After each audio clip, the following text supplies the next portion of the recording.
Pilgrims, and welcome to another episode of the Polygon Pilgrimage. And today I've got a really awesome little trick for you here, and it's super simple. So I have been working with the Substance Packages designer and painter for quite some time, and most people have been sort of surprised to find don't really use or know about these smart materials. Now, what is a smart material? Briefly, a smart material is sort of like a collection of layers and masks and things that you've already assigned, and you can collapse them all into a single object and save them here for later use. Now, for the trailer project and for the game project I've been working on, I had to create these. I call them feet. This is where the ship lands and the landing gear of the ship sits right in here. And so I need to create these little objects here, and I've already done so, and I'll show you that in a moment, but I wanted to show you why the smart materials are so great. So using these smart materials, I have set up the exact same setup I have in my other project here. So I have this thing at the front I call the bumper, this little concrete thing here, similar to like in a parking space in a parking lot. You have the little concrete thing to tell you not to go too far. I have the feet, which I have called these four little things, which kind of cemented to the ground. And then we have the actual body of the piece here. Now, the interesting thing to note is this right here looks terrible.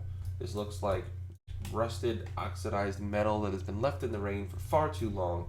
But all of these layers are exactly the same as I have them in my final project.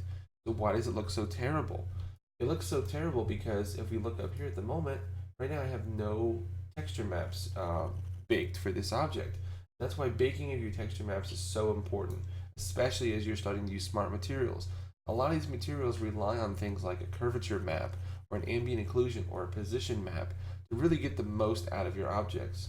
So let me show you why this is so important and what a huge impact this makes.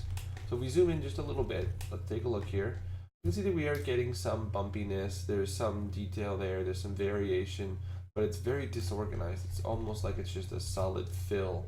So we're going to go ahead and bake the texture maps, and we'll see that these will automatically pick those up and start to create some more realistic rules for how it's displayed. Let's go ahead and do that. I'm going to hit this Bake Textures button here, and this dialog pops up, Baking. So I'm going to uncheck the ID and the thickness. We don't really need those for this project. I'm going to change my output size to 2048 by 2048, and I'm going to hit this button here under my high poly parameters. Hit this button to search my computer for my high poly object, which happens to be on my desktop because I just threw it there for you guys. Let's go ahead and, that's not the right object at all. Let's go ahead and add that again. This one is here. See, I've already done it once, so that's a has been file. That's sort of like a temporary file that Substance creates. So let's create the actual one there, and we'll get rid of that guy. There we go. So got them selected. Nothing else need change. I hit Bake Textures. And if we watch carefully, you'll see already there's some details popping into place here. There's some ridge detail, and the detail being baked down here, and it's awesome. It just got a little bit darker. We got our AO in there. It'll pop into place here. Give it a second to think, and look, wow, look at that. It just popped in, and we got our color in, and everything got so much better right away. Now, what happened exactly? As I move my light, you'll see we got a lot more detail here. You can see it here. We got some details. Everything got baked down. Now the textures are actually able to follow those advanced rules we were talking about. So now I have my edge wear going on here, so you can see beneath to the original material, and you can see that that's occurred on all of these objects all over the place here. So these rules were able to take effect and take effect and take place because now we have our texture map. So if we go over here and look, we have a normal map, a world space normal map, which is used for some effects, so it's good to have that as well. And then we have our ambient occlusion, our curvature, and our position map. And all of these have been baked from our high poly object. And my high poly object for this object is not really that crazy. All it is I've softened the edges and I've put some control edges around just so that it knows where the ridge details are. And that's what it needs to do this kind of effect. So let me show you my final object from the other day. I'll bring over another copy of Substance Painter here. Here's my final object using these techniques. So I have the same thing you just saw, and the only added difference here is I've added two different masks. One to create these stripes on the little bumper thing at the beginning. So there that is. and then one to create a mask in the middle here to kind of change the color variation here a little bit. I figured this would be more like a material that is more rigid, more friction oriented, so then it would come to a halt here.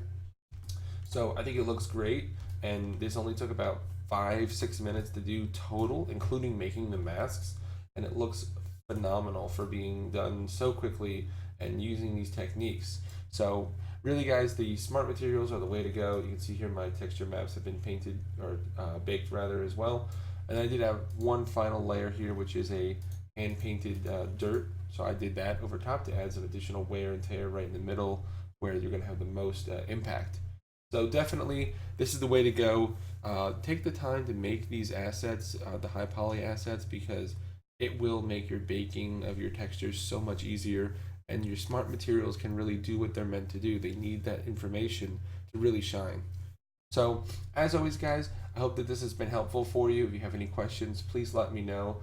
I'm happy to answer questions and go through in more depth if you need to. And as always, keep practicing, get better, and I'll see you next time as the pilgrimage continues.